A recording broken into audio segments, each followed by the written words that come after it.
प्यारे विद्यार्थियों, Pankaj sir classes में आप सभी का स्वागत है। आज हम लोग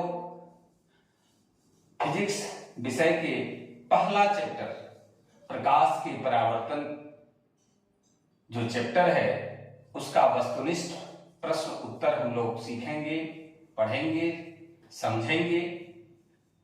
आप अगर वीडियो के अंत तक बने रहेंगे तो आपको बिल्कुल ही आसान लगेगा।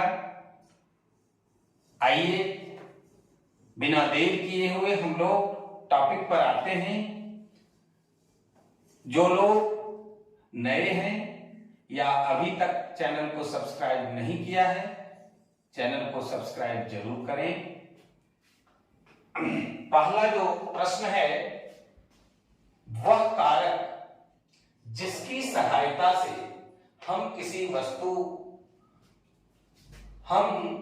वस्तु को देख पाते हैं क्या कहलाता है?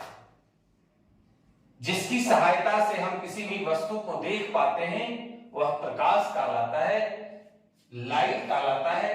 आपका जवाब होगा प्रकाश। ये पहला प्रश्न था।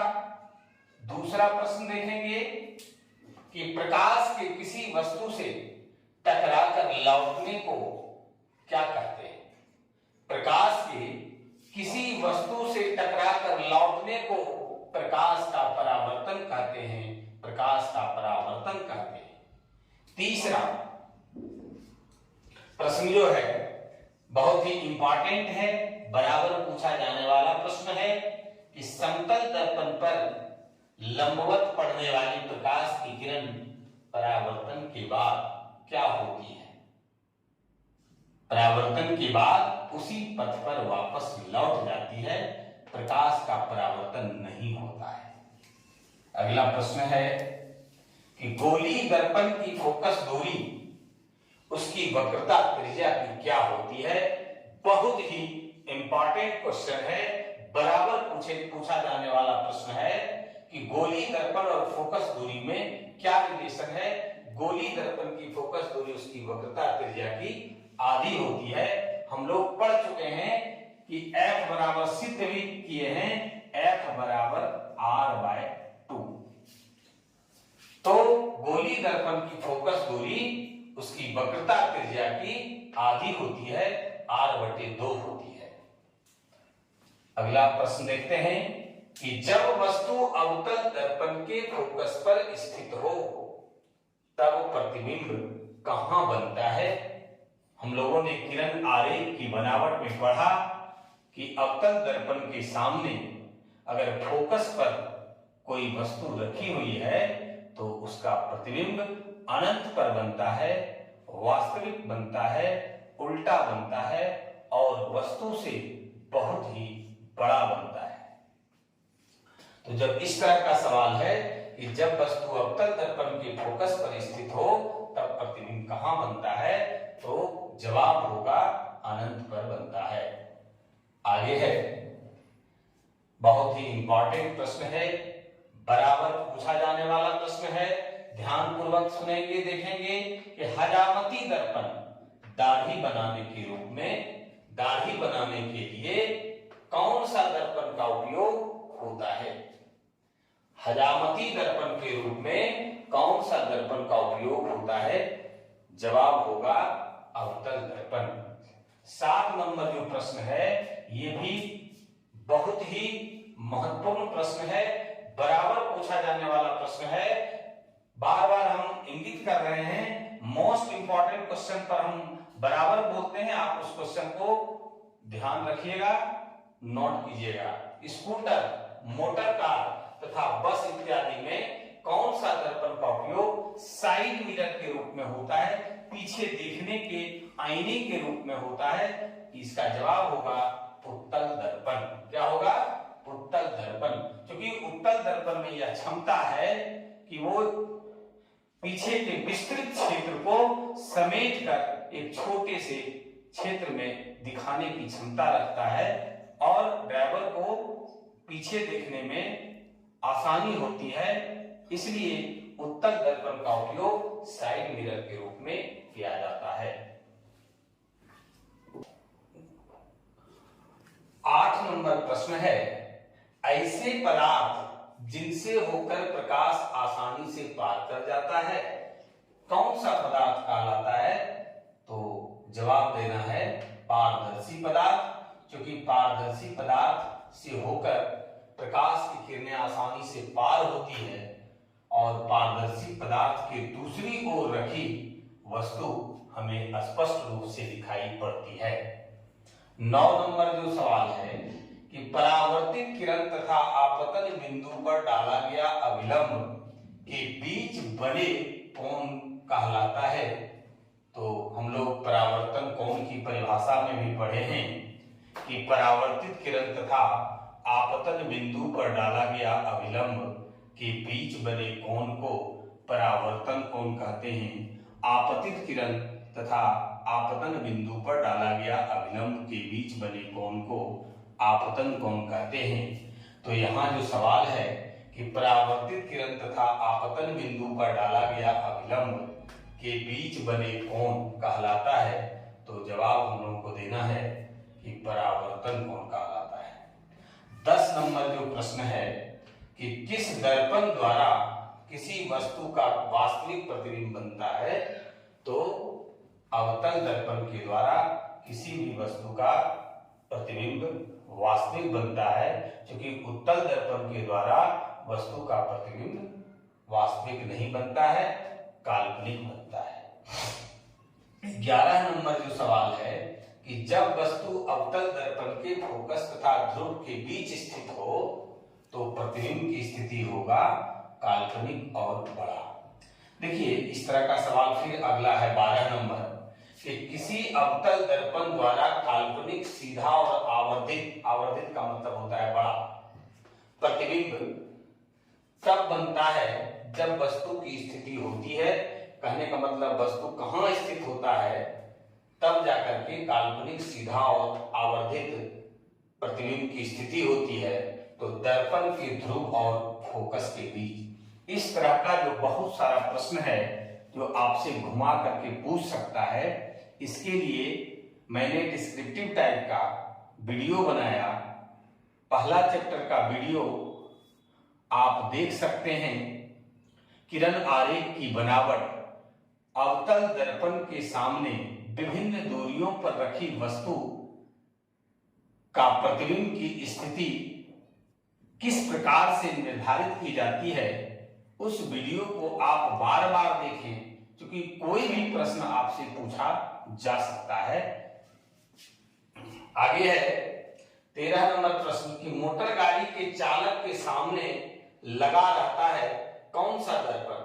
उत्तल दर्पण लगा होता है। मोटर गाड़ी के चालक के सामने कौन सा दर्पण लगा रहता है? उत्तल दर्पण लगा रहता है। अब है कि उत्तल दर्पण द्वारा बना प्रतिबिंब होता है। अभी हम लोग चर्चा कर रहे थे कि उत्तल दर्पण, ये 10 नंबर प्रश्न में, कि उत्तल दर्पण द्वारा जो प्रतिबिंब बनता है वो काल्पनिक बनता है या आभासी बनता है, और काल्पनिक या आभासी प्रतिबिंब हमेशा वस्तु की अपेक्षा सीधा होता है। देख लीजिए वही जवाब है, काल्पनिक और सीधा। उत्तल दर्पण द्वारा बना प्रतिबिंब काल्पनिक और सीधा होता है। 15 नंबर जो सवाल है कि एक दर्पण से किसी भी दूरी पर रखी एक वस्तु का सीधा प्रतिबिंब ही प्राप्त होता है तो दर्पण हो सकता है। कौन सा दर्पण के द्वारा किसी भी दूरी पर रखी एक वस्तु का प्रतिबिंब सीधा बनता है? तो जवाब होगा समतल दर्पण या उत्तल दर्पण। दोनों दर्पण के केसेस में जो है प्रतिबिंब क्या होता है? सीधा प्राप्त होता है। 16 नंबर प्रश्न देखें कि एक गोली दर्पण द्वारा बने प्रतिबिंब का आवर्धन अगर m ऋणात्मक हो, निगेटिव है, तो इसका अर्थ क्या होगा? इसका अर्थ यह है कि प्रतिबिंब उल्टा है। अगर प्रतिबिंब सीधा होगा, मुख्य अक्ष के लंबवत ऊपर होगा, तो वो सीधा कहलाएगा और उसका m धनात्मक आएगा, आवर्धन धनात्मक आएगा।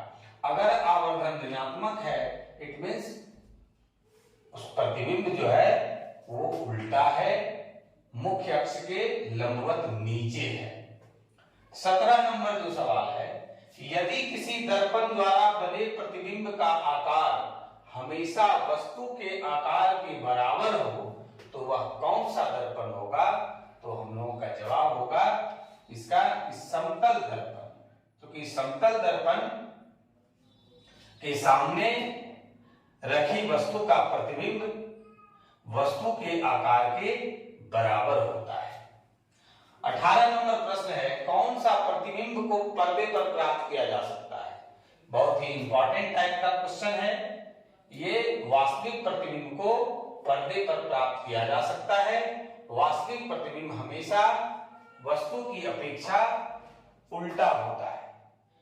आभासी या काल्पनिक प्रतिबिंब को पर्दे पर प्राप्त नहीं किया जा सकता है, वो वस्तु की अपेक्षा हमेशा सीधा बनता है।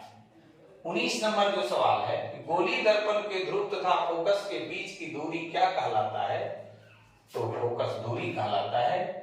20 नंबर सवाल है, कौन सा दर्पण में वास्तविक तथा काल्पनिक दोनों प्रतिबिंब बनता है? बहुत ही इंपॉर्टेंट क्वेश्चन है।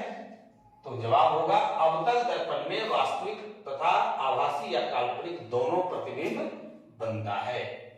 अब है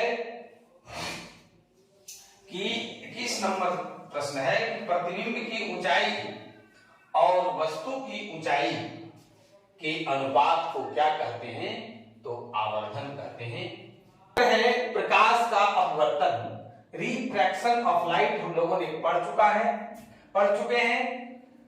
अब आइए पहला जो प्रश्न है, हम लोग चैप्टर के अंदर से प्रश्न को निकाले हैं और मेरा प्रयास है कि आपका इस चैप्टर से जो भी प्रश्न पूछेगा आप उसका जवाब देने में सक्षम हो पाएंगे।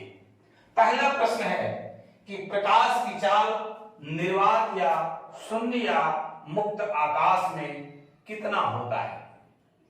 3 लाख किलोमीटर प्रति सेकंड होता है, यानी प्रकाश 1 सेकंड में 3 लाख किलोमीटर की दूरी तय करती है। और ये भी इससे रिलेटेड प्रश्न है, जान लीजिए।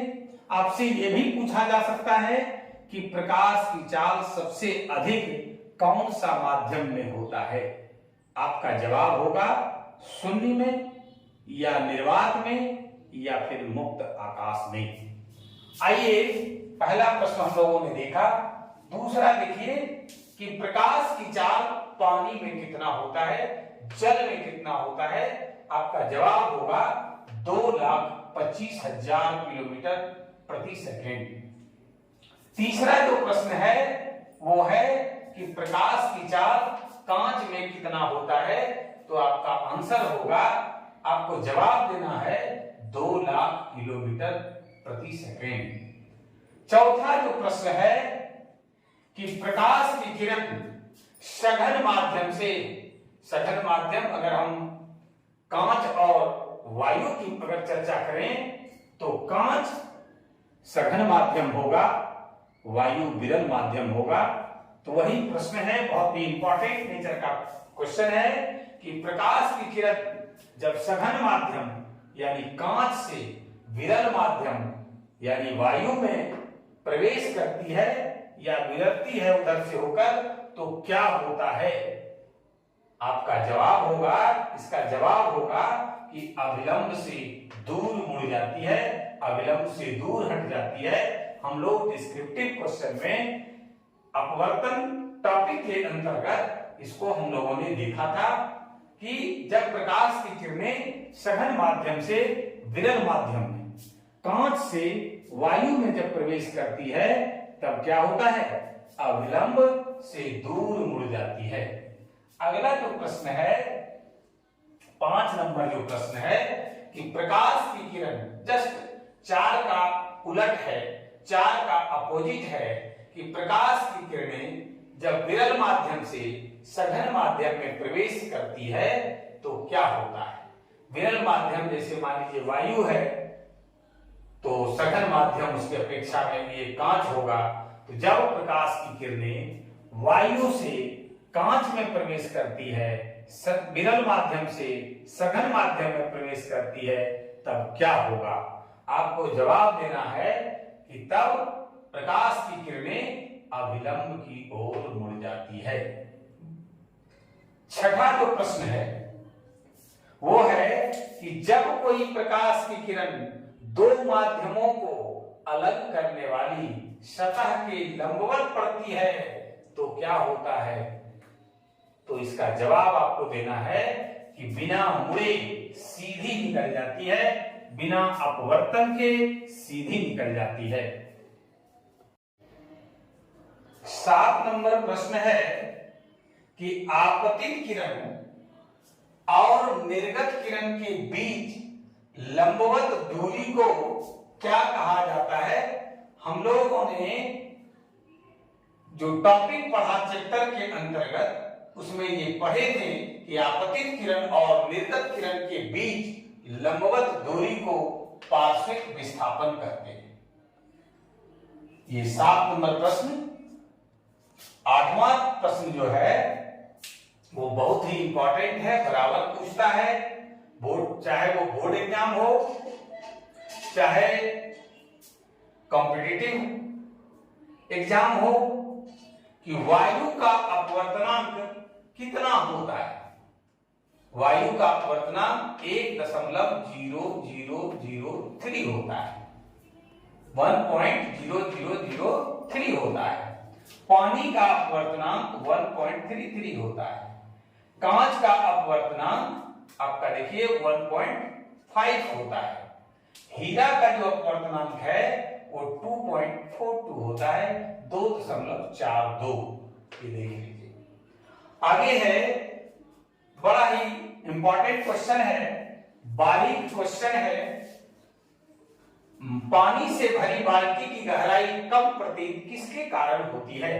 आप भी देख सकते हैं कि जब पानी बाल्टी जो है वो पानी से भरी हुई होती है, पानी बिल्कुल अस्थिर होने दीजिए, उसके बाद अगर आप गौर करेंगे तो नीचे का पेंदी आपको ऊपर उठा हुआ प्रतीत होता है और ये प्रकाश के अपवर्तन के कारण होता है।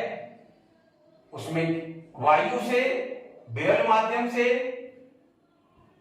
प्रवेश करती है प्रकाश की किरणें सघन माध्यम में, और दर्शक के आंख तक फिर सघन माध्यम यानी पानी से वायु में विरल माध्यम में प्रवेश करने पर क्या होता है कि प्रकाश की किरणें अपने वास्तविक पथ से मुड़ जाती है, यानी प्रकाश का अपवर्तन होता है और पानी से भरी बाल्टी की गहराई कम प्रतीत होती है।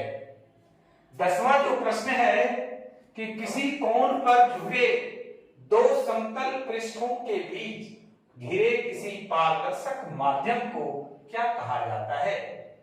तो हम लोग इसको पढ़ चुके हैं, प्रिज्म कहते हैं। किसी कोण पर झुके दो समतल पृष्ठों के बीच घिरे किसी पारदर्शक माध्यम को प्रिज्म कहा जाता है।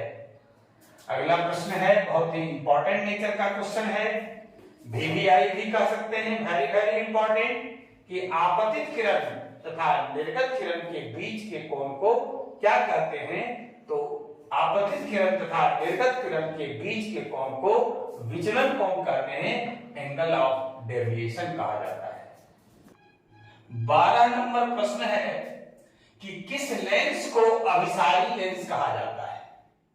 तो हम लोगों ने पढ़ चुका है कि उत्तल लेंस को अभिसारी लेंस कहा जाता है, कारण उत्तल लेंस के द्वारा प्रकाश की किरणों को एक जगह अभिसारित करने का काम किया जाता है। अगला जो प्रश्न है कि किस लेंस को अपसारी लेंस कहा जाता है? तो जवाब होगा अवतल लेंस, कारण अवतल लेंस के द्वारा प्रकाश की किरणों को अपसारित कर दिया जाता है, फैलाने का काम किया जाता है, इसलिए अवतल लेंस को अपसारी लेंस कहा जाता है। अगला है कि वास्तविक प्रतिबिंब वस्तु की अपेक्षा हमेशा क्या होता है? तो हम लोग जानते हैं कि वास्तविक प्रतिबिंब वस्तु की अपेक्षा हमेशा उल्टा होता है।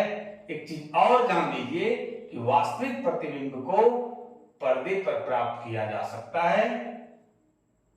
आभासी या काल्पनिक प्रतिबिंब वस्तु की अपेक्षा हमेशा सीधा होता है। काल्पनिक या आभासी प्रतिबिंब को पर्दे पर प्राप्त नहीं किया जा सकता है। ये आपका 15 नंबर प्रश्न था कि काल्पनिक या आभासी प्रतिबिंब वस्तु की अपेक्षा हमेशा सीधा होता है और ये पर्दे पर प्राप्त नहीं किया जा सकता है। काल्पनिक या आभासी प्रतिबिंब पर्दे पर प्राप्त नहीं किया जा सकता है। अगला जो प्रश्न है कि उत्तल लेंस के सामने फोकस पर रखी वस्तु का प्रतिबिंब कहां बनता है? हम लोग किरण आरेख की बनावट के द्वारा जान चुके हैं कि जब उत्तल लेंस के सामने कोई भी वस्तु फोकस पर अगर रखी होती है तो उसका प्रतिबिंब अनंत पर बनता है, बहुत वस्तु से बड़ा बनता है, उल्टा बनता है और वास्तविक बनता है। इसी का रिवर्स क्वेश्चन आपसे किया जा सकता है कि उत्तल लेंस के सामने अनंत पर अगर कोई वस्तु रखी हुई है तो उसका प्रतिबिंब कहां बनेगा? तो उसका प्रतिबिंब फोकस पर बनता है, वस्तु से बहुत ही छोटा बनता है। ये हो गया। अब है अगला प्रश्न कि उत्तल लेंस की फोकस दूरी सदैव क्या होती है? बहुत ही इंपॉर्टेंट है। उत्तल लेंस की फोकस दूरी सदैव धनात्मक होती है, प्लस चिन्ह वाला होता है, धन चिन्ह वाला होता है। जबकि अवतल लेंस की जो फोकस दूरी है वो सदैव हमेशा ऋणात्मक होती है, ऋण चिन्ह वाला होता है, माइनस चिन्ह वाला होता है। हम लोग चिन्ह परिपाटी में इन सब चीजों की जानकारी प्राप्त किए हैं। अगला जो प्रश्न है कि किसी लेंस के फोकस दूरी के व्युत्क्रम को क्या कहा जाता है? तो किसी लेंस के फोकस दूरी के व्युत्क्रम को लेंस की क्षमता कहा जाता है, पावर ऑफ द लेंस कहा जाता है। 20 नंबर प्रश्न है। 19 क्वेश्चन हम लोग पिछले वीडियो में देख चुके हैं कि प्रतिबिंब की ऊंचाई और वस्तु की ऊंचाई के अनुपात को क्या कहते हैं? बहुत ही इंपॉर्टेंट क्वेश्चन है कि प्रतिबिंब की ऊंचाई और वस्तु की ऊंचाई के अनुपात को क्या कहते हैं? आवर्धन कहा जाता है, मैग्निफिकेशन कहा जाता है। अब है कि जब प्रकाश की एक किरण एक माध्यम से दूसरे माध्यम में जाती है तो अपने पूर्व पथ से विचलित हो जाती है। इस घटना को क्या कहते हैं? इसी घटना पर ये चैप्टर का नाम, चैप्टर का शीर्षक और पूरा चैप्टर आधारित है प्रकाश का अपवर्तन, रिफ्रैक्शन ऑफ लाइट। अगला प्रश्न है कि जब प्रकाश एक माध्यम से दूसरे माध्यम में जाता है तब अपवर्तन किस कारण से होता है? ये वैज्ञानिक कारण पर आधारित प्रश्न है। बहुत ही इंपॉर्टेंट क्वेश्चन है कि जब प्रकाश एक माध्यम से दूसरे माध्यम में जाता है तब अपवर्तन किस कारण से होता है? मान लीजिए विरल माध्यम से सघन माध्यम में प्रकाश प्रवेश करती है, वायु से कांच में प्रवेश करती है या फिर कांच से वायु में प्रवेश करती है, तो उस स्थिति में आखिर अपवर्तन होता है। प्रकाश अपने पथ से मुड़ जाती है। क्यों? इसका कारण है कि प्रकाश की चाल में परिवर्तन होने के कारण कांच में प्रकाश की चाल अलग होता है, वायु में अलग होता है, जल में अलग होता है, जिस कारण से प्रकाश का अपवर्तन होता है। अपने पथ से वो मुड़ जाती है, पथ से विचलित हो जाती है।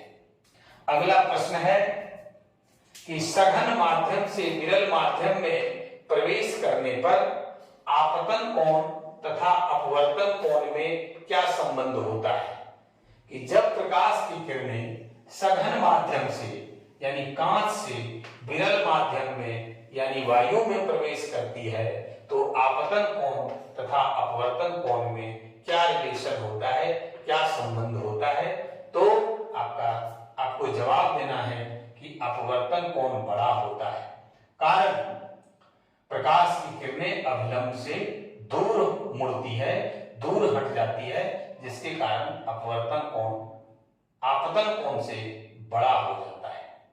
अगला जो प्रश्न है, देखिए किसी बिंदु वस्तु से निकलकर किरणें किसी लेंस से अपवर्तित होकर जिस बिंदु पर मिलती है उसे क्या कहते हैं? उसे प्रतिबिंब बिंदु कहते हैं, इमेज पॉइंट कहते हैं।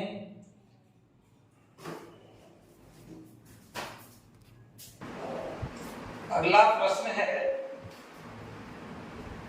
कि किसी उत्तल लेंस के सापेक्ष कोई वस्तु कहां पर रखी जाए कि उसका वास्तविक उल्टा तथा वस्तु के बराबर प्रतिबिंब प्राप्त किया जा सके। तो इसके लिए हम लोग प्रकाश के अपवर्तन चैप्टर का वीडियो जो बनाया गया है, हम लोगों ने उसमें किरण आरेख की बनावट पढ़े हैं, उसमें जाकर के देख सकते हैं कि फोकस दूरी से दोगुनी दूरी पर यानी जब वस्तु 2f1 पर रखी जाती है तो उत्तल लेंस के द्वारा उसका प्रतिबिंब वास्तविक बनता है, उल्टा बनता है और ठीक वस्तु के बराबर बनता है। इसलिए इस तरह का सवाल जब आपसे पूछा जाए कि किसी उत्तल लेंस के सापेक्ष किसी उत्तल लेंस के सामने कोई वस्तु कहां पर रखी जाए कि उसका वास्तविक उल्टा तथा बराबर वस्तु से बराबर प्रतिबिंब प्राप्त किया जा सके, बहुत ही इंपॉर्टेंट नेचर का प्रश्न है। तो आपको जवाब देना है कि जब वस्तु 2f1 पर रखते हैं तो इस तरह की स्थितियां प्राप्त होती है। 2f1 कहिए या फोकस दूरी से दोगुनी दूरी पर कहिए या वक्रता केंद्र पर कहिए, सेंटर ऑफ कर्वेचर पर कहिए। अगला जो प्रश्न है कि उत्तल लेंस में जब वस्तु फोकस तथा लेंस के बीच रखी जाती है तब प्रतिबिंब बनता है। कैसा प्रतिबिंब बनता है? तो काल्पनिक और सीधा। ये किरण आरेख की बनावट से रिलेटेड प्रश्न है, बहुत ही इंपॉर्टेंट क्वेश्चन है। हर साल इस तरह का सवाल एक ना एक आता ही है। हर सिटिंग में, हर सेट में इस तरह का प्रश्न रहता है, इसलिए ये इंपॉर्टेंट नेचर का क्वेश्चन है। इसको जरूर देखेंगे और इसको समझने के लिए, जानने के लिए किरण आरेख की बनावट से रिलेटेड जो वीडियो डाला हुआ है आप वहां जाकर के देखें और बढ़िया ढंग से समझ में आएगा। अगला जो प्रश्न है वो न्यूमेरिकल से रिलेटेड है कि एक अवतल लेंस की फोकस दूरी 20 सेंटीमीटर है तो इसकी क्षमता क्या होगी। बहुत ही इंपॉर्टेंट नेचर का क्वेश्चन है। आंसर तो हमने लिख दिया कि -5d। तो क्यों, कैसे, ये जानना होगा। अवतल लेंस की फोकस दूरी सदैव ऋणात्मक होती है, ये हम लोग चिन्ह परिपाटी के द्वारा जान चुके हैं।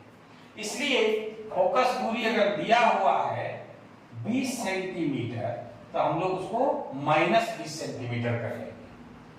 और ये भी हम लोग जानते हैं कि फोकस दूरी अगर सेंटीमीटर में है और क्षमता निकाल रहे हैं लेंस की तो आप उसको मीटर में बदल लें। अगर मीटर में हम लोग बदलेंगे तो क्या करेंगे, 100 से भाग देना होगा, इतना मीटर हो जाएगा। कटाइएगा, आपका -1/5 मीटर ये आएगा। इसको और बदल दीजिए तो हो जाएगा -0.2 मीटर। अब आपको अगर निकालना है लेंस की क्षमता तो P बराबर 1/f, यानी 1/-0.2 d हो जाएगा। इसको हटाइएगा, 10, 2 से इसको घटाइए, -5d आ गया। ये देख लीजिए कैसे -5d आया। फिर से एक बात समझिए कि अवतल लेंस की जो फोकस दूरी होती है वो ऋणात्मक होता है, -20 सेंटीमीटर। सेंटीमीटर को हमने क्या किया, मीटर में बदल दिया। आ गया कितना, -1/5 मीटर। 5 से 1 में अगर आप भाग दिए तो -0.2 मीटर आएगा। ये हमारा f हो गया। फोकस ये लेंस की क्षमता P, power of lens equal to, सूत्र हम लोग पढ़े हुए हैं 1/f। f का मान बैठा दिए, कितना, 1/-0.2। दशमलव को हटाए, 10 आया।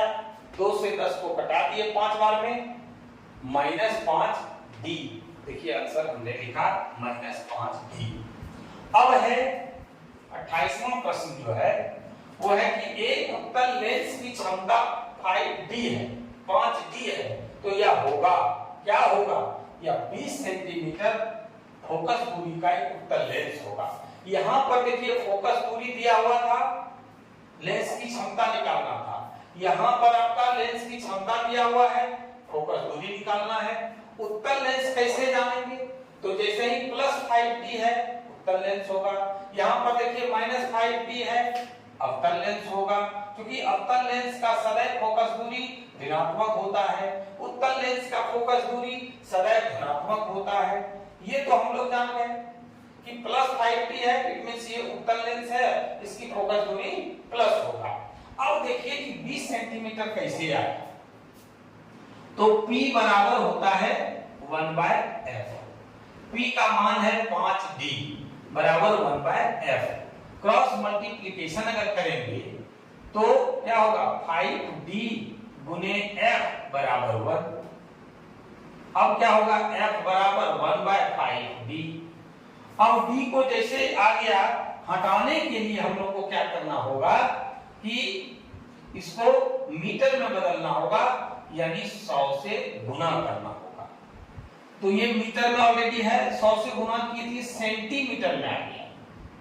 इसलिए 5 से अगर इसको कटाइएगा, 20 पंचे 100, अब आपका 20 सेंटीमीटर ये जो आया फोकस दूरी, क्योंकि प्लस में है, उत्तल लेंस है, इसलिए हमने लिखा कि 20 सेंटीमीटर फोकस दूरी का उत्तल लेंस होगा। आगे है कि जब आपतन कोण 0 डिग्री है तो अपवर्तन कोण का मान क्या होगा।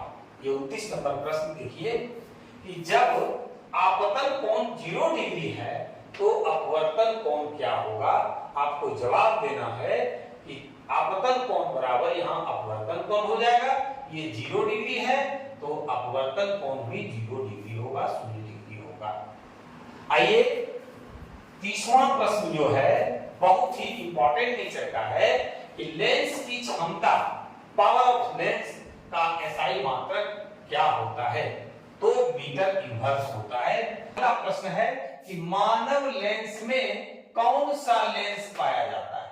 क्या है प्रश्न, कि मानव नेत्र में कौन सा लेंस पाया जाता है। जवाब होगा उत्तल लेंस। हम लोग पढ़े भी हैं, फिगर के साथ पढ़े हैं, मानव नेत्र का सारा पाठ के बारे में पढ़े हैं, इसलिए मानव नेत्र में कौन सा लेंस पाया जाता है, उत्तल लेंस। दूसरा जो प्रश्न है कि किसी वस्तु का प्रतिबिंब नेत्र के किस भाग पर बनता है। बहुत इंपॉर्टेंट क्वेश्चन है कि किसी भी नेत्र द्वारा कोई भी वस्तु का प्रतिबिंब कहां बनता है, तो दृष्टि पटल या फिर अंग्रेजी में रेटिना कहा जाता है। तीसरा जो प्रश्न है कि नेत्र के रेटिना पर किसी वस्तु का कैसा प्रतिबिंब बनता है। हम लोगों ने देखा इसका जो प्रतिबिंब बनता है वो वास्तविक बनता है, और जो प्रतिबिंब वास्तविक होता है वो उल्टा भी होता है और छोटा बनता है। प्रतिबिंब छोटा बनता है, हाँ, अब उल्टा तो बनता है। हम लोगों ने ये भी देखा कि उल्टा प्रतिबिंब को सीधा करके प्रकाश स्नायु के द्वारा वो मस्तिष्क में चला जाता है रिपोर्ट, और मस्तिष्क संवेदना उत्पन्न करती है और उसके द्वारा हम लोग किसी वस्तु को सीधा देख पाते हैं, सीधा देखने का आभास होता है। चौथा जो प्रश्न है, तीसरा देख लिया, चौथा देखिए कि सामान्य नेत्र के लिए स्पष्ट दृष्टि की न्यूनतम दूरी क्या होती है? तो लगभग 25 सेंटीमीटर। हम लोग ये भी देखे हैं कि वह न्यूनतम दूरी जहां पर रखी वस्तु सामान्य नेत्र के द्वारा बिना समंजन के स्पष्ट रूप से देखा जाता है, वह दूरी सामान्य नेत्र के लिए स्पष्ट दृष्टि की न्यूनतम दूरी होती है। और वो न्यूनतम दूरी कितना होता है? तो लगभग 25 सेंटीमीटर। अगला जो प्रश्न है कि सामान्य नेत्र के लिए अधिकतम कितनी दूर तक की वस्तुओं को साफ साफ देख सकता है? हम लोगों ने दृष्टि परास पढ़ा, मिनिमम 25 सेंटीमीटर की दूरी पर रखी वस्तु को देख सकते हैं, वो निकट बिंदु कहलाता है।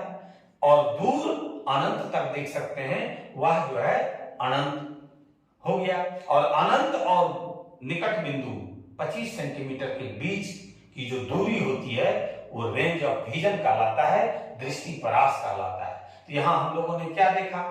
आंख मिनिमम 25 सेंटीमीटर की दूरी पर रखी वस्तु को देख सकता है और मैक्सिमम अनंत पर रखी वस्तु को हम लोग देख सकते हैं। इसलिए यहां कह रहा है सामान्य नेत्र अधिकतम कितनी दूरी तक की वस्तुओं को साफ साफ देख सकता है? आपका जवाब होगा अनंत। दूसरा है कि एक स्वस्थ आंख के लिए दूर बिंदु होता है अनंत। क्या होता है? दूर बिंदु अनंत, निकट बिंदु 25 सेंटीमीटर। 7 नंबर जो प्रश्न है इसको देखेंगे, बहुत ही इंपॉर्टेंट क्वेश्चन है कि नेत्र लेंस की फोकस दूरी कम हो जाने से कौन सा दृष्टि दोष होता है? हम लोग पढ़े हैं कि नेत्र लेंस और फोकस के बीच की दूरी कम होता है, किस दोष के कारण? तो निकट दृष्टि दोष में होता है। निकट दृष्टि दोष तभी होता है जब नेत्र लेंस और फोकस के बीच की दूरी कम हो जाती है।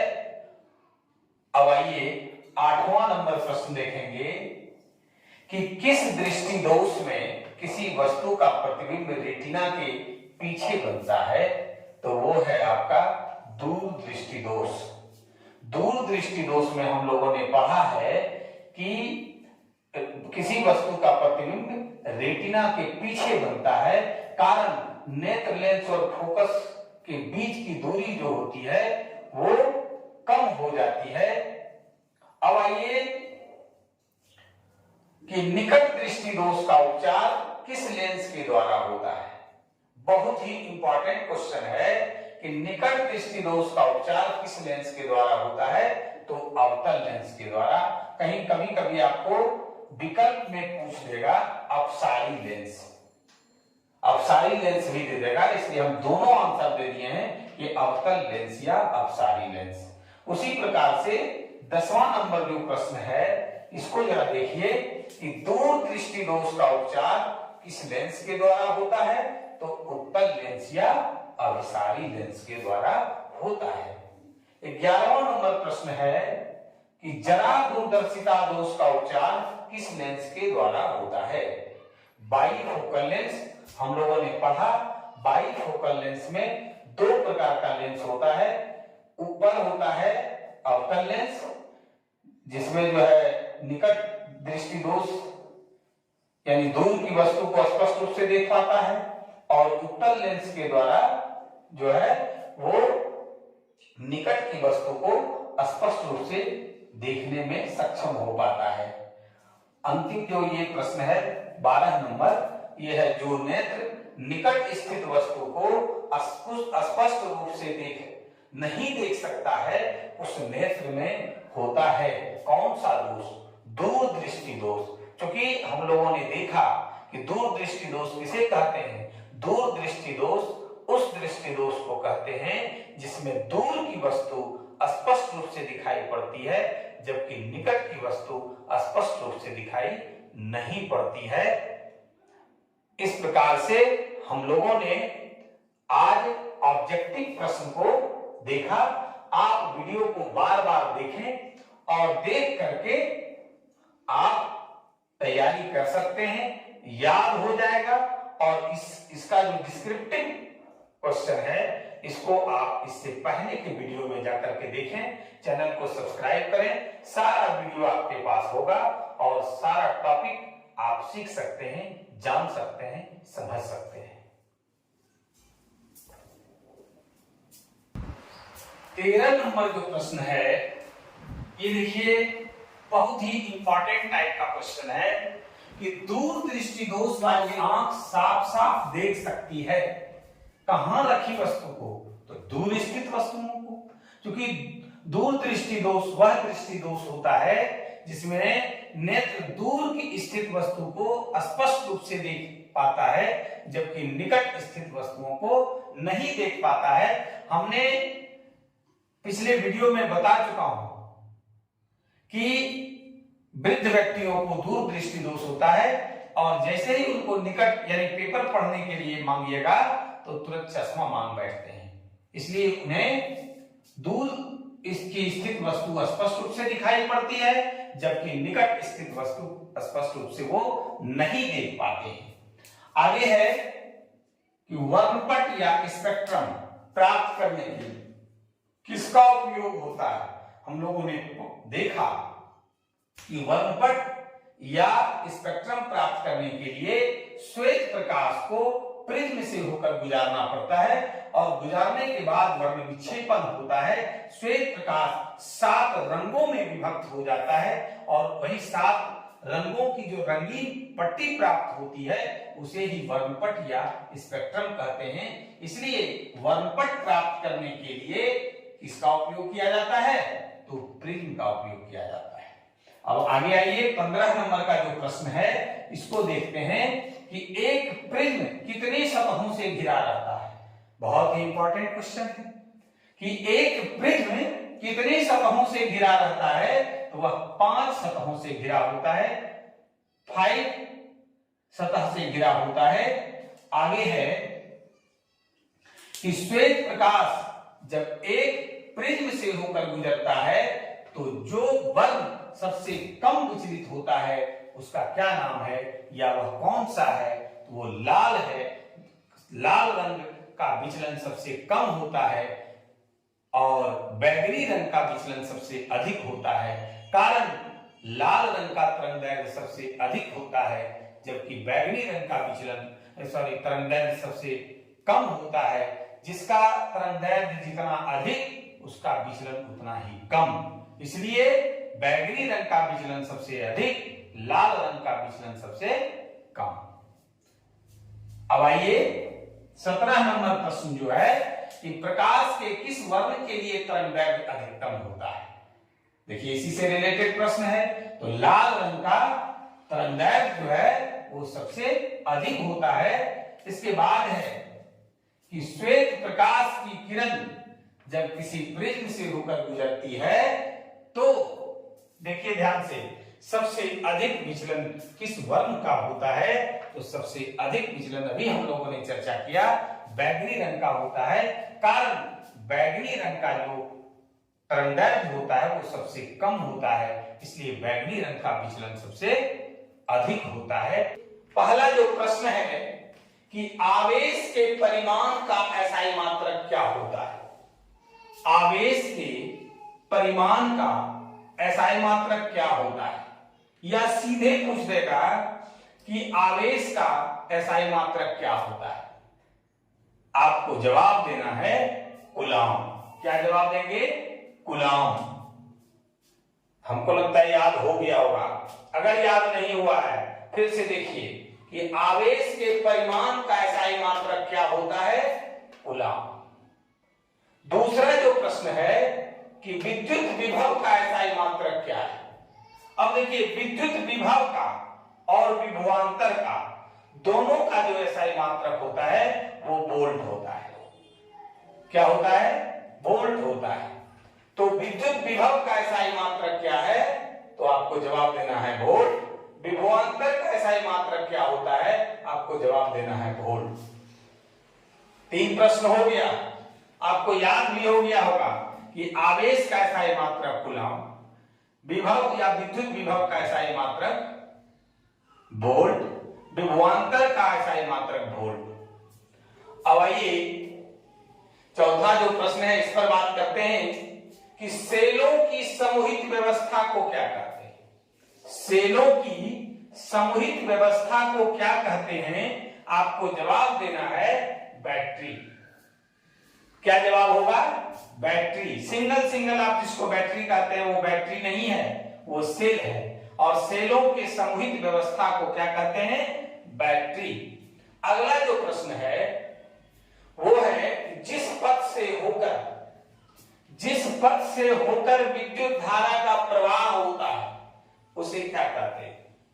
उसे विद्युत परिपथ कहते हैं। फिर से देखिए कि जिस पथ से होकर विद्युत धारा का प्रवाह होता है उसे विद्युत परिपथ कहते हैं, इलेक्ट्रिक सर्किट कहते हैं। अगला जो प्रश्न है कि विद्युत धारा का SI मात्रक क्या होता है। बहुत ही इंपॉर्टेंट क्वेश्चन है। सारा क्वेश्चन ही जो बोर्ड पर आपके सामने जो लिखे हैं वो बहुत ही इंपॉर्टेंट क्वेश्चन है। कोई भी क्वेश्चन पूछ सकता है और सिर्फ आपके मैट्रिक एग्जाम के लिए इंपॉर्टेंट नहीं है।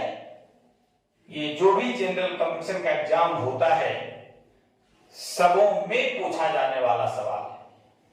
तो विद्युत धारा का SI मात्रक क्या होता है, तो जवाब देना है एम्पियर। विद्युत धारा का SI मात्रक क्या होता है? एम्पियर जवाब देना है। जिस यंत्र के द्वारा किसी विद्युत परिपथ की धारा मापी जाती है, ध्यान दीजिएगा कि जिस यंत्र के द्वारा किसी विद्युत परिपथ की धारा मापी जाती है उसे क्या कहते हैं? आपको जवाब देना है एमीटर। बहुत इंपॉर्टेंट क्वेश्चन है कि जिस यंत्र द्वारा किसी विद्युत परिपथ की धारा मापी जाती है उसे एमीटर कहा जाता है। हमको लगता है कि आप लोगों को याद हुआ होगा। अगर याद नहीं हुआ हो तो वीडियो को 2-4 बार देखें, उसके बाद भी याद ना हो तो आप कमेंट करके हमें बताएं, फिर हम आपको उपाय बताएंगे। अब आइए देखिए अगला जो प्रश्न है बहुत ही आपने इंपॉर्टेंट है और यही याद हो जाएगा। एमीटर को परिपथ में किस प्रकार के संयोजन में जोड़ा जाता है? क्या है कि एमीटर को परिपथ में किस प्रकार के संयोजन में जोड़ा जाता है? आपको जवाब देना है श्रेणी क्रम समूहन, सीरीज कनेक्शन। क्या जवाब देंगे? श्रेणी क्रम समूहन, सीरीज कनेक्शन। एमीटर को परिपथ में किस प्रकार के संयोजन में जोड़ा जाता है? तो श्रेणी क्रम समूहन में। अब देखिए जो अगला प्रश्न है कि जिस यंत्र द्वारा किसी विद्युत परिपथ के किन्हीं दो बिंदुओं के बीच के विभवांतर को मापा जाता है, कौन सा यंत्र है? जवाब देना है वोल्टमीटर। कि जिस यंत्र द्वारा किसी विद्युत परिपथ के किन्हीं दो बिंदुओं के बीच के विभवांतर को मापा जाता है उसको क्या कहते हैं? वोल्टमीटर कहते हैं। बहुत ही इंपॉर्टेंट है, जो भी बोर्ड पर लिखा हुआ है कोई भी प्रश्न आपसे पूछा जा सकता है, इसलिए ध्यान से सुनिए, यही याद हो जाएगा कि जिस यंत्र द्वारा किसी विद्युत परिपथ के किन्हीं दो बिंदुओं के बीच के विभवांतर को मापा जाता है उसको हम लोग वोल्टमीटर कहते हैं। जिस यंत्र के द्वारा किसी विद्युत परिपथ के धारा को मापा जाता है उसको एमीटर कहते हैं। अब आइए 10 नंबर जो सवाल है कि वोल्टमीटर को परिपथ में किस प्रकार के संयोजन में जोड़ा जाता है? वोल्टमीटर को परिपथ में किस प्रकार के संयोजन में जोड़ा जाता है? आपको जवाब देना है समांतर क्रम संयोजन। एमीटर को श्रेणी क्रम संयोजन में ऊपर में देखिए, जबकि वोल्टमीटर को परिपथ के किस प्रकार के संयोजन में जोड़ा जाता है? तो आपको जवाब देना है समांतर क्रम संयोजन, पैरेलल कनेक्शन। अगला जो प्रश्न है 11 नंबर, देखिए सारा प्रश्न इंपॉर्टेंट है, एक बार नहीं हम बोल रहे हैं, कोई भी प्रश्न आपसे पूछा जा सकता है। तो प्रतिरोध का एसआई मात्रक क्या होता है? प्रतिरोध का एसआई मात्रक क्या होता है? ओम। जवाब देना है ओम, कि प्रतिरोध का एसआई मात्रक ओम होता है। प्रतिरोधकता का एसआई मात्रक ओम मीटर होता है। प्रतिरोधकता का एसआई मात्रक क्या होता है? ओम मीटर होता है, जबकि प्रतिरोध का एसआई मात्रक ओम होता है। विद्युत शक्ति के मात्रक को क्या कहते हैं? विद्युत शक्ति, इलेक्ट्रिक पावर के मात्रक को क्या कहते हैं? तो वाट कहते हैं। अब है 14वां जो प्रश्न है कि 1 किलोवाट घंटा या 1 यूनिट विद्युत ऊर्जा कितना के बराबर होता है? 3.6 गुने 10 पर पावर 6 जूल। यही ऊर्जा 1 यूनिट विद्युत ऊर्जा कहलाती है। अब देखिए कि अगला जो प्रश्न है वो है कि आवेशों के व्यवस्थित प्रवाह को क्या कहते हैं? बहुत ही इंपॉर्टेंट है प्रश्न कि आवेशों के व्यवस्थित प्रवाह को क्या कहते हैं? आवेशों के व्यवस्थित प्रवाह को विद्युत धारा कहते हैं। आवेशों के व्यवस्थित प्रवाह को विद्युत धारा कहते हैं। अगला प्रश्न है कि जब किसी तार में विद्युत धारा प्रवाहित होती है तब गतिशील कण होते हैं। कौन सा गतिशील कण होता है? इलेक्ट्रॉन होता है। इलेक्ट्रॉन के कारण ही कहिए विद्युत धारा का जो प्रवाह होता है वो इलेक्ट्रॉन का ही प्रवाह होता है, फ्लो ऑफ इलेक्ट्रॉन। जब किसी तार में विद्युत धारा प्रवाहित होती है तब गतिशील कण होते हैं इलेक्ट्रॉन। जूल प्रति कूलम किसके बराबर होता है? जूल प्रति कूलम किसके बराबर होता है? तो वो वोल्ट के बराबर होता है। जूल प्रति कूलम वोल्ट के बराबर होता है। अगला प्रश्न है कि किसी परिपथ का वह गुण जो विद्युत ऊर्जा को उष्मा में बदल देता है क्या कहलाता है? किसी परिपथ का वह गुण जो विद्युत ऊर्जा को उष्मा में बदल देता है क्या कहा जाता है? वो प्रतिरोध होगा। आपका जवाब आपको देना है प्रतिरोध। क्या देंगे? प्रतिरोध। आगे है किलोवाट घंटा मात्रक है किसका? किलोवाट घंटा मात्रक है किसका? विद्युत ऊर्जा का। आगे है कि विद्युत हीटर में तार की कुंडली के लिए जिस तत्व का व्यवहार किया जाता है वह क्या है? कौन सा तत्व है? वो है नाइक्रोम। विद्युत हीटर में तार की कुंडली के लिए जिस तत्व का व्यवहार किया जाता है वह क्या है? नाइक्रोम है। विद्युत हीटर में नाइक्रोम ही ऐंठी हुई जो है अवस्था में होती है और यही लाल तत्व होता है जिससे कि उष्मा निकलती है और हम लोग खाना पकाने या रूम गर्म करने के काम में लाते हैं। कि 220 वोल्ट पर किसी विद्युत बल्ब से 5/11 एम्पियर की धारा प्रवाहित होती है तो बल्ब की शक्ति क्या होगा? हमने लिख दिया आंसर 100 वाट। कैसे? तो इसको बना करके देखना पड़ेगा। अब देखिए वोल्ट यानी विभवांतर दिया हुआ है, भी दिया हुआ है 220 वोल्ट। धारा आई दिया हुआ है 5/11 एम्पियर। अब जो है शक्ति बराबर P बराबर होता है सूत्र VI, यानी V कितना है? 220 वोल्ट V और I एम्पियर है 5/11। इतना वाट हो जाएगा। अब देखिए 11 से इसको कटा दिए 20 बार में, 20 गुने 5 100 वाट। यही हम यहां आंसर किए थे। आप भी आराम से देख सकते हैं कि विभवांतर दिया हुआ है 220 वोल्ट, धारा दिया हुआ शक्ति पूछता है P बराबर VI, V गुने I, V का मान है 220 वोल्ट, अब गुने एम्पियर, ये धारा है 5/11, हल कर दिए 100 वाट आ गया। अगला प्रश्न जो है इसी सूत्र से रिलेटेड है कि 100 वाट का एक बल्ब 250 वोल्ट के विद्युत मेन से जोड़ा जाता है। विद्युत मेन करने का मतलब वो गर्म तार से, तो बल्ब से प्रवाहित धारा का मान क्या होगा। अब इसमें देखिए P दिया हुआ है 100 वाट, V दिया हुआ है 250 V। अब आपसे धारा I पूछ रहा है। I बराबर देखिए इसी से हम लोग निकाल लेंगे कि P बटा V। देख लीजिए कि I बराबर P बटा V।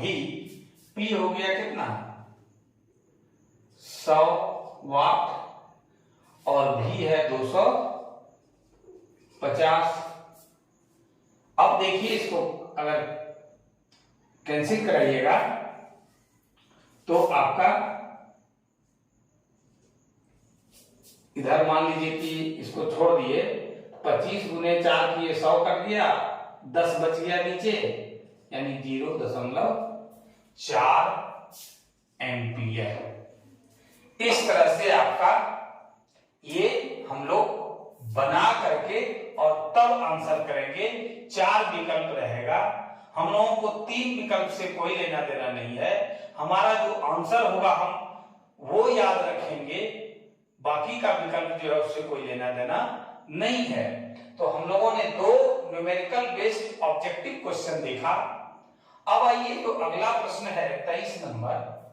ये देखिए वीडियो के अंत तक बने रहेंगे, जो न्यूमेरिकल बेस्ड सवाल आएगा उसको हम लोग हल करके देखेंगे, बाकी जो सवाल होगा उसको याद कर लेंगे।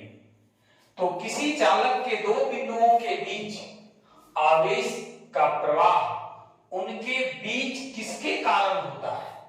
आखिर 2 बिंदुओं के बीच जो आवेश का प्रवाह होता है वो किनके कारण होता है, तो जवाब देना है विभवांतर के कारण होता है। किसके कारण होता है, विभवांतर के कारण होता है। एक बार फिर से देखिए कि किसी चालक के 2 बिंदुओं के बीच आवेश का प्रवाह उनके बीच किसके कारण होता है, तो हम लोग सीधा जवाब देंगे कि विभवांतर के कारण ही किन्हीं 2 बिंदुओं के बीच आवेश का प्रवाह होता है। अगला जो प्रश्न है कि उच्च प्रतिरोध वाले पदार्थों को क्या कहा जाता है। प्रश्न है कि उच्च प्रतिरोध वाले पदार्थों को क्या कहा जाता है। आंसर होगा प्रतिरोधक कहा जाता है। उच्च प्रतिरोध वाले पदार्थों को प्रतिरोधक कहा जाता है। अगला जो प्रश्न है कि चालक के प्रतिरोध के कारण धारा के प्रवाहित होने से उसमें क्या उत्पन्न होती है। उसमें क्या उत्पन्न होती है, तो चालक के प्रतिरोध के कारण धारा के प्रवाहित होने से चालक में ऊष्मा उत्पन्न होती है, हीट उत्पन्न होता है। फिर से एक बार देखिए कि चालक के प्रतिरोध के कारण धारा के प्रवाहित होने से उसमें यानी चालक में क्या उत्पन्न होती है, तो जवाब होगा ऊष्मा उत्पन्न होती है।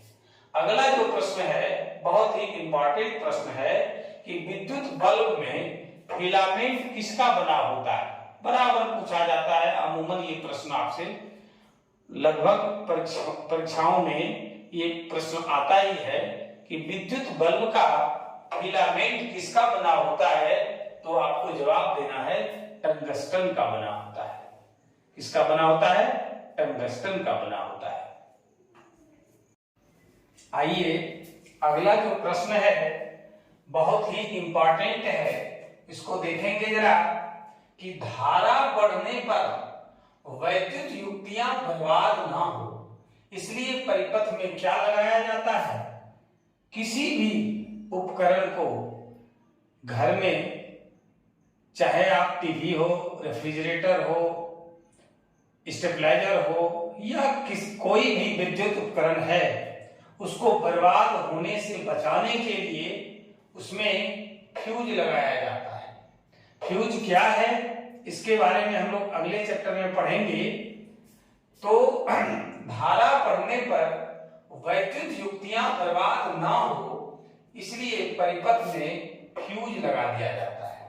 अगला जो प्रश्न है कि यदि किसी बिजली के बल्ब पर 220 वोल्ट 40 W लिखा हो, यह अनुमतांक है, रेटिंग है, हम लोग थ्योरी के ये टॉपिक वाला क्लास में पढ़े हैं इसको। तो उसका प्रतिरोध क्या होगा, R क्या होगा, हमने आंसर लिख दिया 1210 ओम। कैसे आएगा, तो प्रतिरोध का सूत्र होता है V²/P। अब देखिए यहां V है 220 वोल्ट, P है 40 W। बैठा दीजिए मान, V हो गया 220 गुने 220 और बटे 40, इतना ओम आ जाएगा। इससे आप कटा दीजिए, ये हो गया 11 दूना 22, 2 दूना 4, इसको कटाइएगा तो 110 और जब दोनों को गुना कर दीजिएगा तो 1210 ओम आ जाएगा, जो इसके बराबर है। इस पर जरा ध्यान रखना है। अब आइए एक बहुत ही इंपॉर्टेंट क्वेश्चन है, इस तरह से आपको पूछ देगा कि वाट बराबर ब्लैंक्स है इनटू एम्पियर, फिर इन द ब्लैंक्स, यहां पर आप रिक्त स्थान को भरिए, क्या डालिएगा तो इसका सूत्र होगा वाट बराबर वोल्ट गुने एम्पियर, क्योंकि P बराबर होता है VI। तो P हो गया, P का मात्रक वाट, V का मात्रक वोल्ट विभवांतर और I धारा का मात्रक एम्पियर, ध्यान रखिएगा।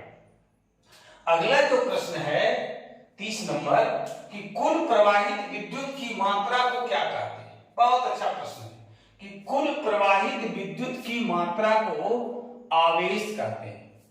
कुल प्रवाहित विद्युत की मात्रा को आवेश कहते हैं। तीसरा जो 31 नंबर जो प्रश्न है वो है तीन प्रतिरोधों को जिनमें प्रत्येक प्रतिरोध 1 ओम का है उसे समांतर क्रम में लगाया गया है। यहां तक तो ठीक है। अब कहता है कि ऐसे ही तीन प्रतिरोधों को श्रेणी क्रम में लगाने पर परिणामी प्रतिरोध क्या होगा। तो देखिए कि आपका R1 दिया हुआ है 1 ओम, R2 भी दिया हुआ है 1 ओम, R3 भी दिया हुआ है 1 ओम। तो परिणामी जो है RS बराबर परिणामी प्रतिरोध बराबर सूत्र होता है R1 plus R2 plus R3, जो हम लोग पढ़े हुए हैं। तो क्या होगा 1 ओम प्लस 1 ओम प्लस 1 ओम बराबर 3 ओम। और यही देखिए आंसर हम लिखे हुए भी हैं। पहला जो प्रश्न है वो है कि उत्तर ध्रुव और दक्षिण ध्रुव को मिलाने वाली रेखा को क्या कहा जाता है। उत्तर ध्रुव और दक्षिण ध्रुव को मिलाने वाली रेखा को क्या कहा जाता है। तो हम लोग जानते हैं कि उत्तर ध्रुव और दक्षिण ध्रुव को मिलाने वाली रेखा को चुंबकीय अक्ष कहा जाता है, मैग्नेटिक एक्सिस कहा जाता है। आप वीडियो के अंत तक बने रहें, सारा ऑब्जेक्टिव आपको याद करवा दिया जाएगा, याद हो जाएगा। आइए दूसरा जो प्रश्न है कि फ्लेमिंग के वाम हस्त नियम में अंगूठा किसकी दिशा को संकेत करता है। तो हम लोगों ने देखा बल का संकेत करता है। चुंबकीय क्षेत्र द्वारा जो आरोपित बल है वो संकेत करता है अंगूठा। अब आइए कि पश्चिम की ओर प्रक्षेपित कोई धनावेशित कण, पश्चिम की ओर प्रक्षेपित कोई धनावेशित कण यानी अल्फा कण, किसी चुंबकीय क्षेत्र द्वारा उत्तर की ओर विक्षेपित हो जाता है। क्या होता है? उत्तर दिशा की ओर विक्षेपित हो जाता है, यानी चुंबकीय क्षेत्र की दिशा क्या है? तो ऊपरी मुखी होगा, ऊपर की ओर होगा। याद रखिएगा, बहुत ही अच्छा प्रश्न है और एक लेवल का प्रश्न है। इसलिए फिर से एक बात देखिए कि पश्चिम की ओर प्रक्षेपित कोई धनावेशित कण, यानी अल्फा कण ले लीजिए, किसी चुंबकीय क्षेत्र द्वारा उत्तर की ओर विक्षेपित हो जाता है, तो चुंबकीय क्षेत्र की दिशा क्या है? तो इसका दिशा होगा ऊपरी मुखी, यानी ऊपर की ओर। अगला प्रश्न है, विद्युत धारा उत्पन्न करने की युक्ति को कहते हैं, क्या कहते हैं? जनित्र कहते हैं, जनरेटर कहते हैं। विद्युत धारा उत्पन्न करने की युक्ति को क्या कहते हैं? जनित्र कहते हैं, जनरेटर कहते हैं। वास्तव में विद्युत जनित्र किस तरह का कार्य करता है? वास्तव में इलेक्ट्रिक जनरेटर जो होता है वो किस तरह का कार्य करता है? तो ऊर्जा के परिवर्तक की तरह काम करता है, ऊर्जा को परिवर्तन करता है। अगला जो प्रश्न है कि विद्युत जनित्र का सिद्धांत आधारित होता है किस पर? बहुत ही इंपॉर्टेंट प्रश्न है ये कि विद्युत जनित्र का सिद्धांत आधारित होता है विद्युत चुंबकीय प्रेरण पर। किस पर होता है? विद्युत चुंबकीय प्रेरण पर। अब देखिए अगला जो प्रश्न है कि लघु पतन के समय परिपथ में विद्युत धारा का मान क्या होता है? जब लघु पतन होता है, शॉर्ट सर्किटिंग होता है, तार का जो विद्युत रोधी परत जो चढ़ा होता है वो किसी कारणवश क्षतिग्रस्त हो जाता है या दो तार आपस में सट जाता है, उस स्थिति में लघु पतन होता है, शॉर्ट सर्किटिंग होता है। तो शॉर्ट सर्किटिंग के समय परिपथ में, सर्किट में विद्युत धारा का मान क्या होता है? बढ़ता है, घटता है या एलिजुअल रहता है? तो क्या होता है? बहुत ही अधिक बढ़ जाता है। क्या होता है? बहुत अधिक बढ़ जाता है। अगला है प्रश्न कि घरेलू उपयोग के लिए विद्युत की आपूर्ति होती है कितना? घरेलू उपयोग के लिए विद्युत की आपूर्ति होती है, पिछले क्लास में भी हम लोग पढ़े थे, 220 वोल्ट पर विभवांतर पर, और उसका जो फ्रीक्वेंसी होता है, आवृत्ति होता है, वो 50 हर्ट्ज पर होता है। याद रखिएगा, बहुत ही इंपॉर्टेंट क्वेश्चन है ये। बोर्ड एग्जाम के साथ साथ कॉम्पिटिटिव एग्जाम में भी पूछा जाता है। आइए अगला जो प्रश्न है बहुत ही ये भी इंपॉर्टेंट है। पिछले क्लास में हम लोगों ने देखा कि घरेलू वायरिंग में 3 तार होता है, विद्युन्मय तार, उदासीन तार और भू तार। तो वही जीवित हो गया, विद्युन्मय तार, लाइव वायर जिसको बोलते हैं, उदासीन तार और भू तार, अर्थ वायर जिसको कहते हैं। इन तारों के रंग होते हैं क्रमशः, कैसा होता है? तो जीवित या विद्युन्मय तार जो होता है वो लाल रंग का होता है, उदासीन तार काला रंग का होता है और भू तार जो होता है वो हरा रंग का होता है। अब है कि स्विच लगाए जाते हैं, स्विच लगाए जाते हैं, कहां लगाया जाता है? तो विद्युन्मय तार में लगाया जाता है, गर्म तार में लगाया जाता है, लाइव वायर में लगाया जाता है, और एक चीज जानिए वो श्रेणी क्रम में लगाया जाता है। इस चीज को भी हम लोगों ने पिछले क्लास में देखा। आगे है कि विद्युत फ्यूज दुर्घटना से रक्षा कर सकता है। विद्युत फ्यूज कहिए या उसको सुरक्षा फ्यूज कहिए या सिर्फ फ्यूज कहिए, आखिर क्यों उपकरण में लगाया जाता है? इसलिए लगाया जाता है कि जब अतिभारण हो जाता है, ओवरलोडिंग के केसेस में या शॉर्ट सर्किटिंग के केसेस में, लघु पतन के केसेस में, बहुत अधिक मात्रा में जब विद्युत धारा का प्रवाह होता है, मान बढ़ जाता है, तो उस स्थिति में विद्युत उपकरण की सुरक्षा के लिए सुरक्षा फ्यूज लगाया जाता है, ताकि वो खुद शहीद हो जाता है, खुद गल के बर्बाद हो जाता है, आगे जो है वो कनेक्शन को काट देता है और उपकरण को बचाने का काम करता है। तो आइए फिर से देखिए कि विद्युत फ्यूज दुर्घटना से रक्षा कर सकता है, कब, किस स्थिति में? लघु पतन और अतिभारण दोनों से उत्पन्न समस्या से।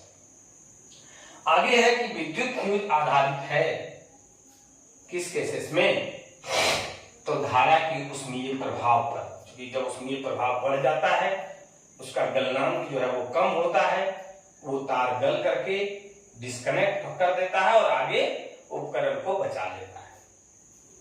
अगला जो प्रश्न है कि विद्युत धारा का चुंबकीय प्रभाव सबसे पहले किसने खोज निकाला था।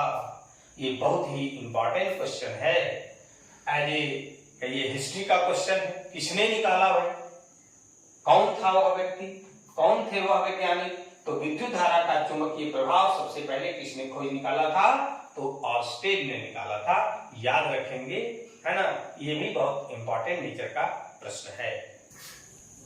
अब देखिए अगला जो प्रश्न है बहुत ही इंपॉर्टेंट है कि किसने प्रयोग द्वारा सर्वप्रथम सिद्ध किया कि किसी धारावाही चालक पर चुंबकीय क्षेत्र क्या लगाता है, बल लगाता है।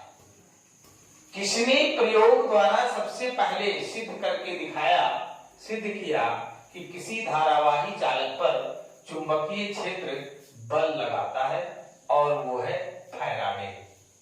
वैज्ञानिक का क्या नाम है, फैराडे। याद हो जाएगा, आप सिर्फ ध्यान से देखिए, वीडियो के अंत तक बने रहिए कि किसने प्रयोग द्वारा सर्वप्रथम सिद्ध किया कि किसी धारावाही चालक पर चुंबकीय क्षेत्र बल लगाता है। आपको जवाब देना है, फैराडे महोदय ने वैज्ञानिक का नाम है। अगला है कि डायनेमो किस ऊर्जा को विद्युत ऊर्जा में बदलता है, यांत्रिक ऊर्जा को विद्युत ऊर्जा में बदलता है। डायनेमो किस ऊर्जा को विद्युत ऊर्जा में बदलता है, आपको जवाब देना है, यांत्रिक ऊर्जा को विद्युत ऊर्जा में बदलता है। अगला है कि विद्युत उपकरण का धातु आवरण किससे जोड़ा जाता है।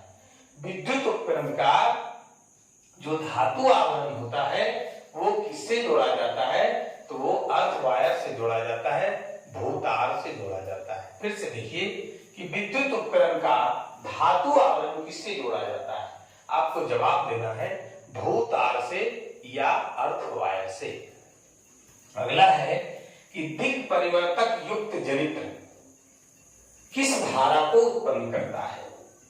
दिक् परिवर्तक युक्त जनित्र किस धारा को उत्पन्न करता है, आपको जवाब देना है, दिष्ट धारा, डीसी डायरेक्ट करंट। अगला जो प्रश्न है वो है कि धारा की दिशा और उससे संबद्ध चुंबकीय क्षेत्र की दिशा की जानकारी मिलती है, कौन से नियम से। हम लोगों ने पढ़ा मैक्सवेल के दक्षिण हस्त नियम से। फिर से देखिए कि धारा की दिशा और उससे संबद्ध चुंबकीय क्षेत्र की दिशा की जानकारी मिलती है किससे, मैक्सवेल के दक्षिण हस्त नियम से। आगे है कि विद्युत चुंबक बनाने के लिए प्रायः किस पदार्थ के छड़ का उपयोग होता है। विद्युत चुंबक बनाने के लिए प्रायः किस पदार्थ के छड़ का उपयोग होता है, तो होगा, जवाब देना है आपको, नरम लोहा का। कि विद्युत चुंबक बनाने के लिए प्रायः किस पदार्थ के छड़ का उपयोग होता है, तो आपको जवाब देना है, नरम लोहा।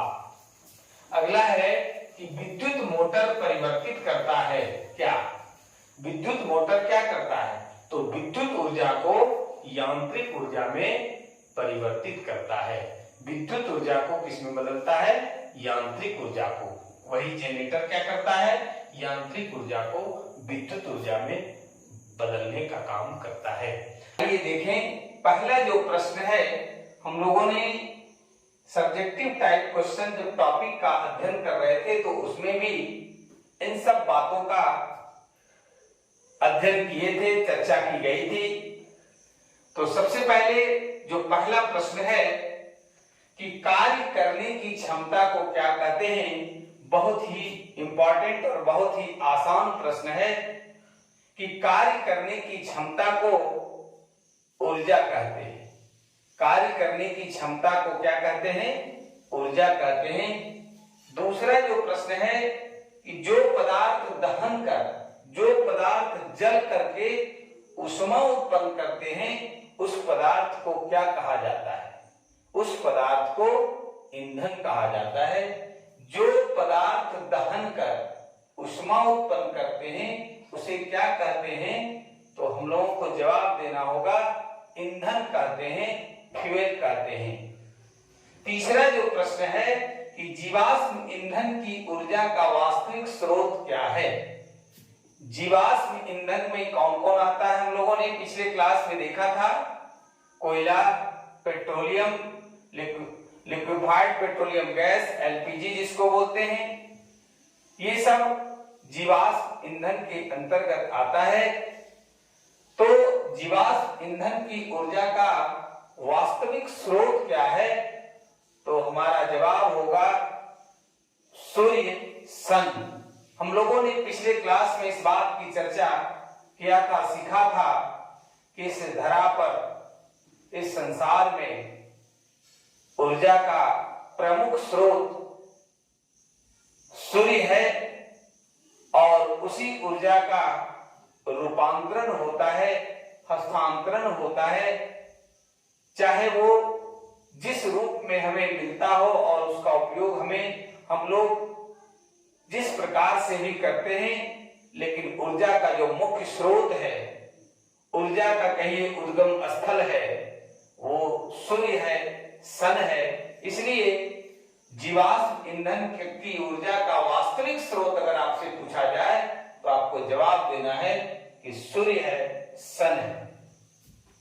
इसके बाद है कि सौर ऊर्जा को सीधे, 4 नंबर जो प्रश्न है कि सौर ऊर्जा को सीधे विद्युत ऊर्जा में या विद्युत में, करंट में बदलने वाली युक्ति को क्या कहते हैं?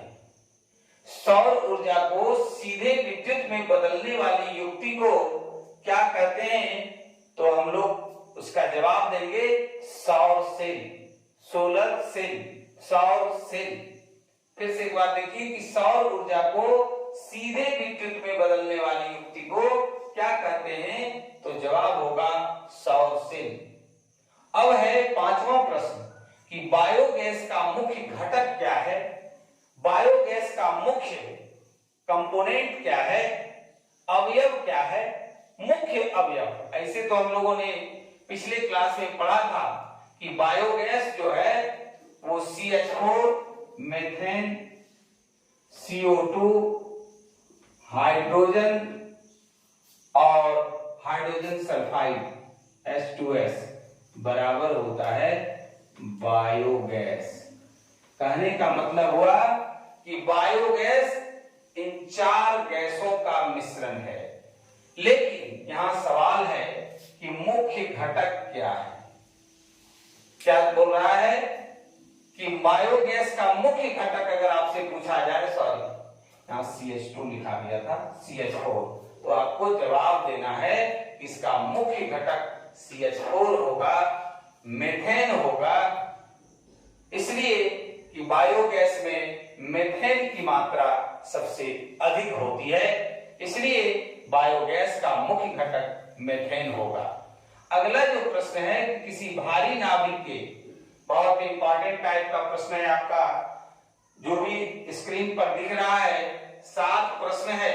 7 प्रश्न अपने आप में इंपॉर्टेंट है, इसका ख्याल रखेंगे कि किसी भारी नाभिक के, 6वां नंबर जो प्रश्न है कि किसी भारी नाभिक के 2 अपेक्षाकृत छोटे नाभिकों में टूटने की क्रिया को क्या कहते हैं? तो नाभिकीय विखंडन कहते हैं। हम लोगों ने विस्तार पूर्वक इसको पढ़ा, इसी पर आधारित, नाभिकीय विखंडन पर ही आधारित परमाणु बम बनाया जाता है और यूरेनियम के नाभिक पर एक रेडियो एक्टिव एलिमेंट जिस पर कि न्यूट्रॉन आदि कणों से बमबारी कराया जाता है और वह बेरियम और क्रिप्टन छोटे छोटे नाभिकों में बदलता है और इसके अलावे बहुत विशाल मात्रा में ऊर्जा निष्कासन होता है। तो हम लोगों ने इसको बहुत विस्तार पूर्वक देख चुके हैं पिछले क्लास में। तो आइए फिर से एक बार देखें कि किसी भारी नाभिक के 2 अपेक्षाकृत छोटे नाभिकों में टूटने की क्रिया को क्या कहते हैं? तो जवाब होगा नाभिकीय विखंडन।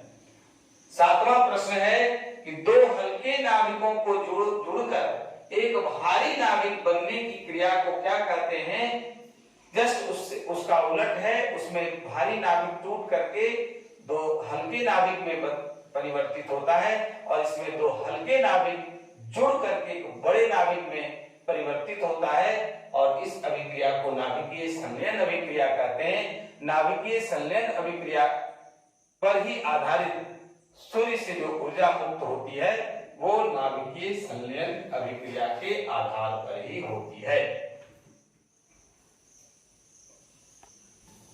अब देखिए कि अगला जो प्रश्न है वो है कि सूर्य और अन्य तारों में ऊर्जा के स्रोत क्या हैं? अभी हम लोगों ने सीखा कि ऊर्जा का सबसे बड़ा स्रोत सूर्य है, लेकिन सूर्य और अन्य तारों में ऊर्जा के स्रोत क्या है? वहां ऊर्जा कैसे आ रहा है जो जिससे कि हम लोगों को ऊर्जा मिलती है, उससे सूर्य से ऊर्जा निष्कासित होता है, मुक्त होता है।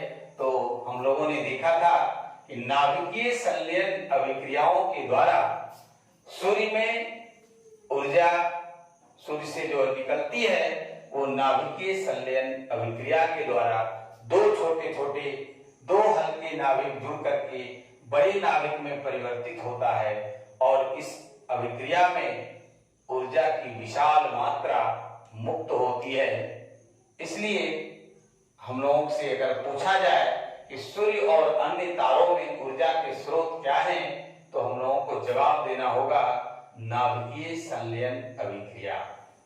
अगला है कि उच्चतर ताप पर कौन सी प्रक्रिया पूरी की जाती है? नाभिकीय संलयन या नाभिकीय विखंडन या दोनों या इनमें से कोई नहीं? तो उसमें आपको जवाब देना होगा नाभिकीय संलयन। विकल्प मैंने नहीं दिया, जानबूझकर नहीं दिया कि आप आंसर को पूरा पूरा जानिए, विकल्प देख करके अंदाजा मत लगाइए। इसके बाद अगला जो प्रश्न है कि सौर जल उष्मक का उपयोग गर्म पानी पीने के लिए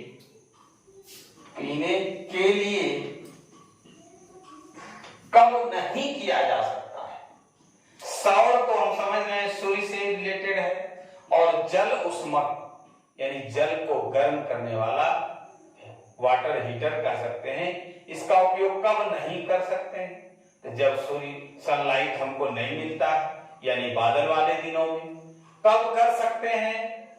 तो जब सूर्य की उपस्थिति हो, बादल रहित हो दिन जो होता है उसमें, यानी सूर्य की रोशनी में हम इसका उपयोग कर सकते हैं। अगला है कि सौर पैनल कैसे बनाया जाता है? सौर पैनल कैसे बनाया जाता है जिससे हम लोग सौर ऊर्जा प्राप्त करते हैं?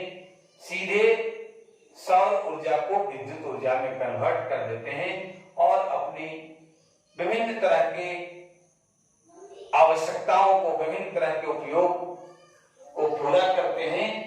तो सौर पैनल अनेक सौर सेलों को संयोजित करके, जोड़ करके, व्यवस्थित करके सौर पैनल बनाया जाता है।